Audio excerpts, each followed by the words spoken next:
much for joining us again. We're on the subject personalized podcast for incredible learning opportunities for educators and students in K-12 and beyond. We're so excited to be here with Stephen Johnson, an education entrepreneur, a scholar, a double Bruin. We're so lucky to have you here today, and he's also a Los Angeles native. So we're excited to have Stephen on the pod today. Thank you so much. Why don't you introduce yourself to the fans? Well, thank you so much, Mike. I appreciate, first of all, you having me here. As you mentioned, I am a native Los Angelino. Grew up in South LA and then made my way to UCLA as an undergrad where I studied microbiology. Had grand visions of becoming a research scientist, did that for a little bit and caught the entrepreneur bug and haven't looked back since, to be honest with you. So since then, went back to school where you and I met in business school and have just really enjoyed the entrepreneurial journey so far. So I'd love to start there. And so tell me more. Let's go back to a young Stephen. Growing up in LA, so many opportunities here. There's so many public, private, charter schools. How did you and your family navigate the ambiguity of Los Angeles education system? And do you think it was the right decision for you at the time?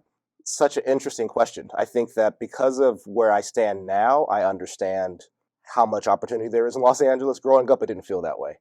Right? Growing up, it was you go to your local school and that was your only choice, right? So we lived, like I mentioned, in South Los Angeles.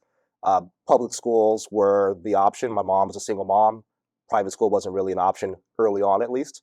So we just did the best we could with what we had. So I remember my grandmother specifically, my mom, really pushing education when we were younger, when I was younger, and making sure that I understood that as much as the schools we were in may not have expected so much out of us academically, that inside of our home, education was very important, and we had to rise to the occasion. So you talk about growing up in a single-parent household. What type of teachers and coaches help support your mother's vision for you as a young man growing in this ever-changing world, and how did they help elevate the way that you approached your life when you were a child, and especially in teenage years? Absolutely. So my mom, hugely important. My grandmother, as I mentioned already. Also, we were in church a lot, right? So there's, the men and women who became like aunts and uncles, like grandparents to me, who would try to give me their own wisdom and share their own knowledge with me was always a very important thing. But when I got into sports, really around the age of 12, playing basketball, playing AAU basketball, that's when my life changed quite a bit. And it really opened myself up to a lot more opportunity. One of the big stories I like to tell people is that I ended up getting into private school, not because of my grades. And I was a straight A student throughout elementary school, middle school, straight A's, never saw anything under an A. But it was basketball, once I started playing basketball, that allowed me to go to a private school in high school where I got a full-ride scholarship to play football of all sports, although I never played it. But just the way that school was set up, it was the only way to get in and have my education paid for. But sports opened those doors for me to have an opportunity to even think about college and how to, get into a great school like UCLA. Yeah, sports are such a tool, and I always have all the sports analogies for my colleagues at Subject, and hopefully they don't get sick of them, but I'm such a passionate leader with sports really as an emphasis and an analogous pathway to school. And so you talk about sports as a tool to get into, the best opportunities of your life. I always reflect on my own journey.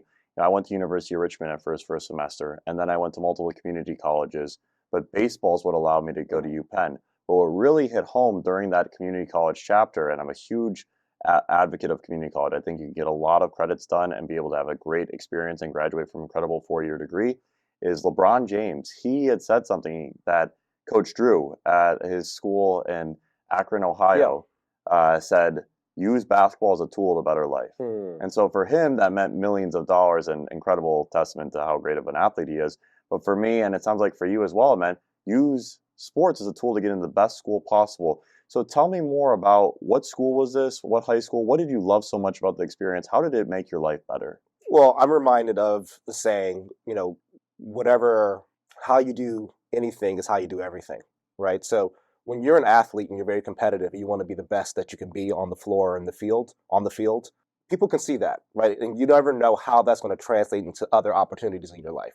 So as a kid, I just loved the sport. I just loved playing basketball. I showed up to practice on time. I would work hard before and after.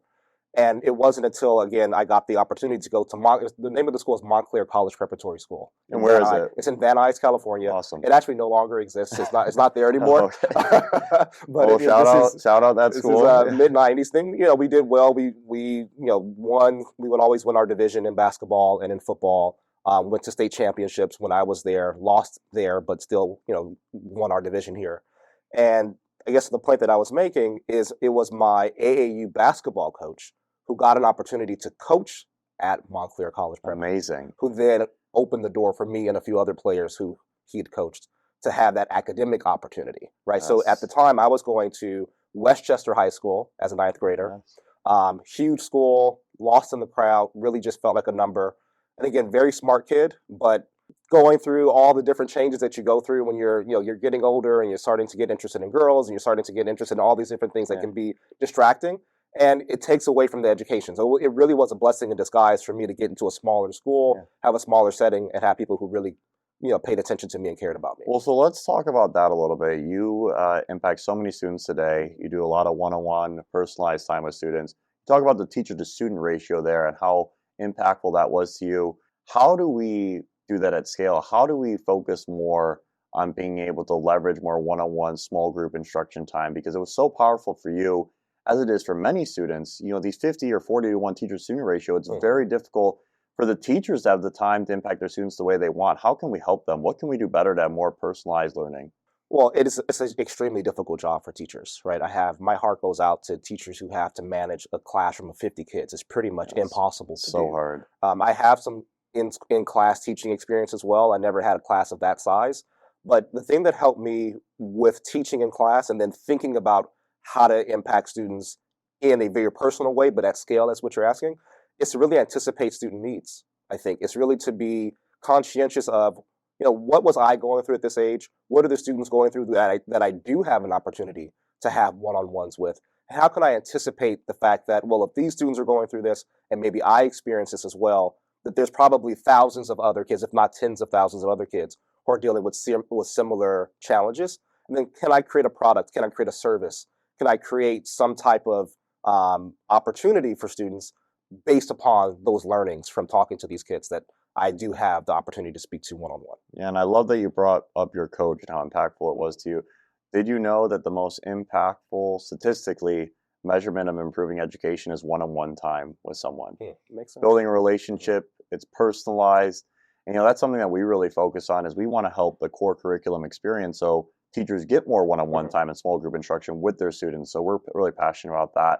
You talk about your journey through education. Why UCLA? How did you get into the most applied to public school in the university? Incredibly difficult, especially within California, to get in-state tuition and be able to go to that school. Incredible job by you. How did you navigate that? Did you know how to apply to colleges? Who helped you? Great question. So something you may not know, I actually went to community college first. Love it. See, so community college. To the point that you made earlier, I had no idea. No, so my mom actually dropped out of college when she had me. She was, again, single mom, teenage mom even. Yeah. So she's very bright, but she had to take care of me.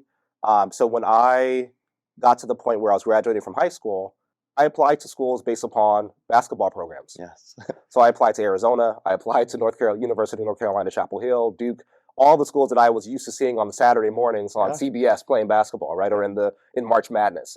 Yeah. So I felt lost. And I had a college counselor at my school. I was at a great private school at this point. I'm at Crossroads School in Santa Monica, another opportunity that I got through sports.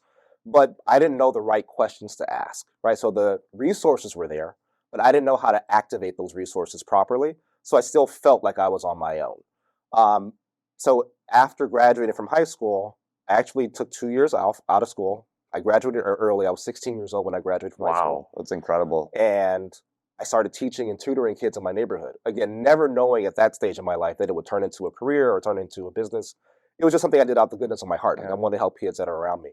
And I then found out about the honors program in community college at West Los Angeles College. Yeah, beautiful which campus. Puts you on the track towards applying to UC campuses. So I got into this program knowing that if I kept my grades high and I did all the things I needed to do, that I'd have a great chance of getting into UCLA. And that's exactly what I did. How many times has someone asked you what junior college or community college you graduated from in your career? Never. Yeah. No. They synonymate you with your UCLA degree. Why do you think more students don't take advantage of the community college pathway and understand how much leverage it creates from a finance perspective and how powerful an avenue it is for you to better explore yourself? I mean, how many folks, you were 16, that's absolutely incredible. Graduating high school at 16, wow, kudos to you. But how many 18-year-olds know what they want to do with their life? Right. Versus going at 20 years old, you get 2 years done, much cheaper, much more affordable. Why do you think more kids don't take advantage of community college? It's just perspective. It's really all it is. When you're a junior, and these are the kids I work with. When you're a Yeah. junior in high school, you're talking to all your buddies. Hey, where are you applying? Where are Yes. you going? Right? No one's saying, I'm super excited to go to my local community college. Right? No one is saying that. Right? That's Like, in true. fact, that's considered like, well, you're the failure. Yeah, in it's a peer essence, pressure. Yeah. Right? So it really, I think, comes down to that. So how do you change the narrative, and hopefully conversations like this, right? Yes. Successful individuals saying, hey, I went that path. Nothing wrong with it. You can then transfer to a great school and have a great life, a great career afterward, can start to change that narrative, because really that's all it is. If more kids understood that, I think the parents would even be appreciative, right? Because they're forking out a lot of times the checks for paying, Yes, the parents bill love it. for paying, those first couple of years, and it really isn't a necessity for you to go to a 4 year, for those first couple of years. Yeah, I totally agree. I think about my own experience. As a really serious athlete growing up, loved my high school experience, was, focused on going pro, and ended up coming back to community college and felt very much like a high school Harry, one of those has-beens, as you pointed out, viewed at negatively in the Yeah. community. Oh, he couldn't make it at the next level, and so he's back at home. And so, meanwhile, a month later, you're at, Penn, in my case, you're at Ivy League school, the world views you completely differently. 3 weeks apart, you're the same human being, but it shows you the power of education as a signal. Education is not just about educating you and helping you fall in love with learning. And especially today, you can fall in love with learning on YouTube, Khan Academy, incredible free tools everywhere. You're in charge of your own destination, but education is a signal. How do you think about that? How do you help signal the world with your students? How do you help them understand that whether it's right or wrong, people judge you instantaneously when they see you, when they look at you? It's totally out of our control and how we try to continue to remove bias, but there's a strong signal based on what school you went to. How do we maneuver that? That's such a great question. First and foremost, with my students, I try to help them to detach identifying themselves based upon the school they attend. Yes. Right? Like you said, you're the same human being Yes. who's in one location to the next location, 3 weeks apart, and you notice how the world looked at you different. Yes. I noticed that when I got to UCLA. Yes. Right? It's like I'm the same exact guy. Yep. Right? So nothing changed, but now there's so much more respect and so much more awe-inspiring around your story. So it really is a life lesson. Right? So not every student is going to have the opportunity to go to an Ivy League school. Agreed. Not every student is going to have the opportunity to go to a place like UCLA or Stanford or any of these other places. But every student, I think, has the opportunity to do the best they can with what they have. Right? And then the doors open up to you that are meant for you is my philosophy. So when I work with students, it is, let's not focus so much on what the signal is. Be aware of the fact that it exists. Right? So there is a signal. If I tell you I went to Harvard, I went to Stanford, automatically, you don't even care. Like, I could have got C's the entire time. Yeah. Like, all that matters is the name of the school, right? But what matters more is, what kind of person am I? What kind of person are you? Do you have integrity? Are you honest? Are you hardworking? And usually that set of characteristics will open up the right doors for you. Well, I love that perspective, and I 1,000,000% agree with you. And one of the things we really try to focus on, to your point, is maximizing your own potential, maximizing your own pathway. Not everyone is destined to go to college, and it's not for everybody. Absolutely. But graduating from high school versus not graduating from high school, it opens up a lot of different opportunities. Graduating from high school versus going and getting your associate's degree, similarly. If we as educators can lean in and help students go 1 to 2 trajectories higher than they would without us, that's success in my eyes. And I know you share that same vision. If we can help a student that wouldn't graduate from high school graduate because of subject.com, that is the most meaningful impact we can have. And so how do we help students go 1 or 2 trajectories higher? And so, I know you're a father now. Congrats to you. You have an incredible family, incredible wife. You built such an incredible life here. How do you approach your own kids' education when they're going to be working in 2090, 2100? They have 80, 90 years ahead of them of blessing their health. How is today's education system is actually setting them up to have success in 2070, 2080? How would you approach that? So today's educational system probably is not setting them up for success in 50 years from now, right? Like, I think, first of all, again, it's becoming aware of the limitations of education. Education's traditionally, a very slow moving industry, right? So, I remember being a kid and my mom would hate for us to play Nintendo. It's like, you guys have been on this game too long, right? And then, 10 years ago, I'm tutoring kids who are like, I want to be a gamer as a career. Yeah, yeah. So it's like that, there's no way you could have been a gamer. Right. Exactly. Right? There's no way that a parent can predict exactly what the world will be like in 20, 30 years time. You're just doing the best you can with the resources that you have. So with our own children, my wife and I try to do the best we can with making sure our kids are, one, they're happy, right? Yes. And then two, they're exploring whatever their interests are. And if their interests go outside of what the school offers, we try to find ways to supplement that. And Awesome. Online, so Subject as an example, and other online opportunities, it's free and paid. But that's what we do. So it's, again, my daughter might come to me and say, "Hey, I'm interested in." She went through this phase where she was super into making slime, and in my mind, I'm like, that, how does that help your life? Like, what are you doing? But then again, there's people on YouTube who have millions of followers who make slime, right? So it's whatever your interest is, whatever you're interested in, will require hard work, passion, right? Like, so the skills can be built on any platform that I think actually matter for life, that will be transferable in 50 or 60 years from now. Yeah, my dad used to say the same thing to me, is that as long as you commit to being the best you can be at something, you'd be successful. You talk about, for instance, a career that's very underlooked, like garbage man or garbage woman, picking up the garbage. If you're the best in the entire state at that, you're going to make $200,000-$300,000 a year. And that's a real special opportunity. Obviously, depending on your career and school, etc., there's more chances for success on certain pathways. But no matter what you end up picking, if you're the absolute best at it, you can experience success and deliver an incredible lifestyle to your family and find fulfillment in your career. Absolutely. So that's really important. I love what you talked about with your kids falling in love with their interests. You know that over half of students today are going to work in a career that doesn't even exist yet. And that's largely because of AI. And so many buzzwords out there right now. We all know a few years back, crypto, NFTs, similar buzz, Web3 cooled down quite a bit. We'll see what happens with AI, but I think we can all acknowledge it definitely affects your workforce. Say, how do you use it today in your job? Do you use AI regularly? I do. So remember how I mentioned anticipating student needs, right? So as an educator, if you're trying to anticipate a student's needs and you're trying to scale at the same time, those two things can butt heads, right? Because every student may need a slightly different tweak on what benefits them most personally. So AI is a good way to accelerate, right? Like, you can accelerate your ability to expand capacity, right? So if I'm working with, 20 kids or, however many students I'm working with, I can now create assignments that are so fine-tuned to the individual without spending hours doing so through the use of AI. So that's how I use it currently.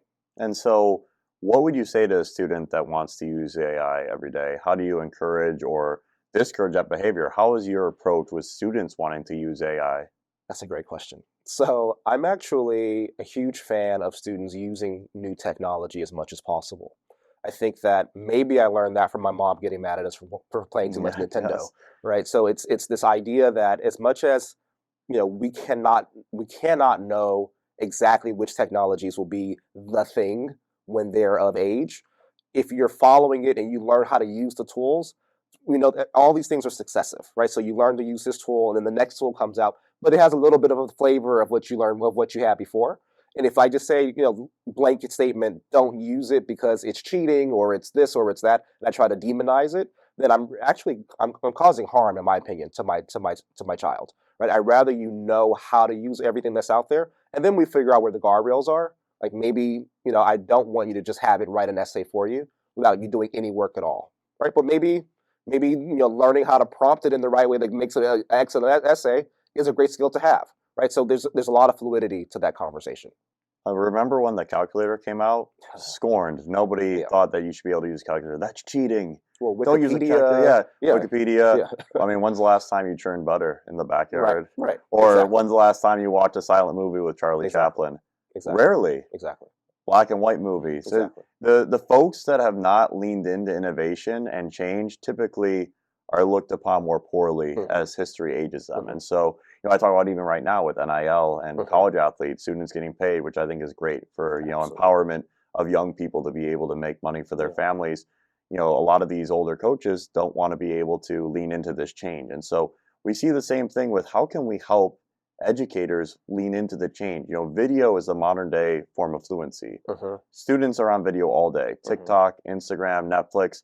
How do we help education lean into the video forward movement? It's really a letting go of the good old days idea, right?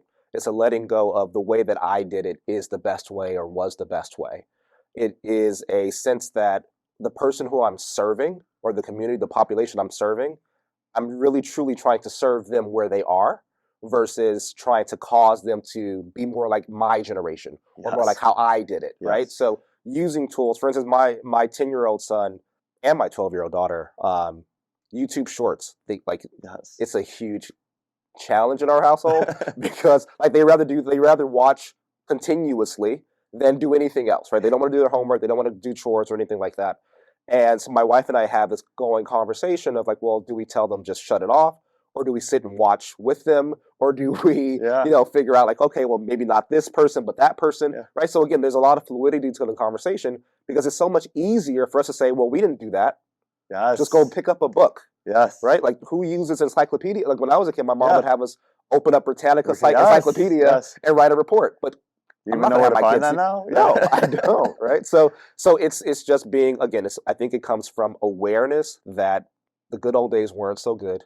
They just were what they were in your life. And those even were controversial probably to the generation prior, Yes. right? And that's just how life works, right? So let's be supportive of how things are now and use the tools that we have Yeah, the at our comfort advantage. zone is a dangerous place, Mm, and every generation thinks the following generations are soft yeah, or lazy. yeah, It just seems like it's a typical response yeah. to new stimulus and just being, envious and nostalgic of your Hmm. own childhood, which totally understand whether it was great or poor. Everyone has a passionate feeling about their Yeah. childhood, and so it's something near and dear. I love that you brought that up, though, the way that you approach your kids and leaning into what they're doing. Hmm. Like incredible. Sounds like you're such a supportive father, and Mm. kudos to you. It's incredible inspiration. You talk about YouTube Shorts, TikTok, these other platforms. That's exactly why Subject tries to have Yes. videos that are 5 minutes or less in length always. We want hundreds of videos, so they're getting the rigor and the time to be able to learn the conceptual mastery. But short form video is how you engage people today. Hmm. You know, we even have a difficulty paying Hmm. attention for 20, 30 minutes at Hmm. a time. So how are we going to expect someone that's grown up with an iPhone Right. to do more than that? But as we think more about this conversation and how education has played a path in your life, what would you say has been the thing you've been most thankful that education has awarded you? Like, what are you so indebted in education with? Education taught me how to stick with difficult things, right? The hard Being things.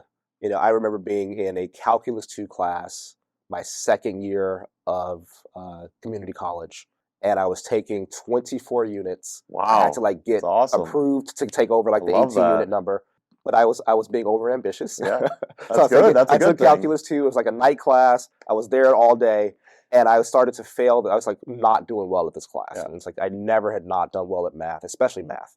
Um, and I had to really look at myself in the mirror and say, well, what are you going to do? Are you going to drop out? Are you going to take a pass, no pass? What are you going to do? Right. So there's been quite a few opportunities. That one was maybe one of the first, but then when I got to UCLA, definitely a few other opportunities where it just causes you to have that moment where everything in you wants to give up, right? Everything Yes. in you wants to say, well, maybe this career that I chose for myself isn't the path that I want to go on. And it's really because you're having a hard time with one class or you're Yeah. having a hard time with one teacher, right? Yes. A So lot of variance that's there. that's something that how do you even put a value on having that opportunity as a kid when you're developing and learning yourself to be able to figure out like I can push past this and I can find some strength within to still succeed even though it's difficult. What's your biggest wish for your students or for your kids' education? Excuse me, for your kids who are growing up in your household. Mhm. What do you wish for them with their educational journeys that you didn't have? Yeah, I think it's exposure, right? So my wife and I were talking recently about, and I think even I brought this up to you recently. Yeah. I didn't even know about Penn Yeah. when as a graduating high school senior, right? I didn't know about Brown University. I didn't know about Columbia. I didn't know Yeah. about these schools, right? And that's just from a school perspective. When I think about my children, they're going to know about these schools because we know about them and we'll share and we'll probably visit and all these things. But it's exposure. That's what I want for them. How much can we expose you to so that you can then choose? You have a menu in front of you, and you can choose what is it you want to do. What do you want to try, right? And really to move away from this idea that I grew up with, maybe you grew up with, my wife definitely grew up with, which is choose a thing and stick to it, right? And like the things that we could choose from as kids were like very short list. Become a doctor, become a Yeah, lawyer, become a teacher, very become a policeman, traditionalist. Yeah, and that was it, right? yeah. So, to grow up and to learn that there's so many different career paths out there that are actually very profitable career paths. I want to make sure my kids are exposed to all of that. So we always love ending our conversations with love. What do you Mm. love about education? What makes you passionate about education? Why is it something you devote your life to? Education changed my life, right? Hands down, point blank. It's the one thing that, I'm so happy that my parents, my mom and my grandmother gave me in a sense. Like they gave me this sense that they told me this is the way. Right? There's a lot of other ways that are presented to kids, especially kids in the inner city. And education was the way that was presented to me as a way to escape that life. So what I love about it is when I get to meet a student or work with a group of kids and I can see where their limitations are, right? And I can then use education again to push them, right? To help them to develop discipline, to help them develop their ability to advocate for themselves, to articulate their ideas. All these things are wrapped in education. And one of the big complaints that I'm sure you've heard as an educator is, why do I need to know this? Why is this required? Why I'm not going to become a mathematician? Why do I have to study calculus? Right? And I always answer with one, there's the neuroscience behind, your brain development, all that stuff. But outside of that, it is, to my point earlier, it is when something's difficult and you learn a way to succeed anyway, that translates beyond the classroom. And that is a skill for success that you must have, period. That was amazing. I'm inspired. I'm ready to run through a wall right now. That Awesome. was such an incredible, indulging conversation. Your passion's infectious. Thank you Mm. so much for all that you do for your students. We're so indebted to the work you've put in, decades worth of time, and especially right now, the momentum you have. And so we really appreciate you being able to be such a positive contributor to the education space. And we have so much to learn from you, collaborate together, and we're really thankful that you spend time on the subject.